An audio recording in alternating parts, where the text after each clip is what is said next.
Ces élèves de 6e sont des futurs animateurs de jeunes. Alors, la formation au premier secours, c'est primordial, comme pour Iman. Elle a suivi ce cours l'an dernier. Aujourd'hui, devant ses camarades, il y a un peu de stress, mais ses gestes sont précis. Il y a vraiment une partie à bien toucher au niveau du thorax et d'avoir énormément de souffle, parce que c'est fatigant de devoir le faire à plusieurs reprises. Mais cette fatigue ne semble pas décourager les élèves, bien au contraire. Cette fois, Romain et Calvin simulent une scène de brûlure, presque ordinaire, mais il faut les bons réflexes. Qu'est-ce qui est le plus difficile? Garder son calme.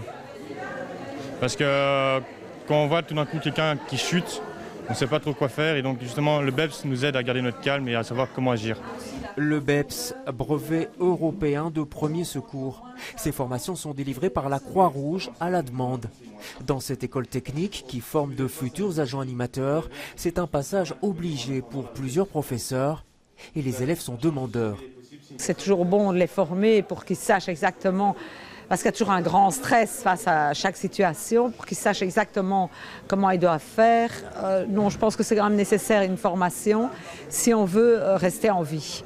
Et justement, la vie, la vraie vie avec ses dangers, comment ces jeunes l'appréhendent-elles? Dans la rue, dans ton quartier, tout ça, tu seras à même de faire ça sur une vraie personne? J'espère.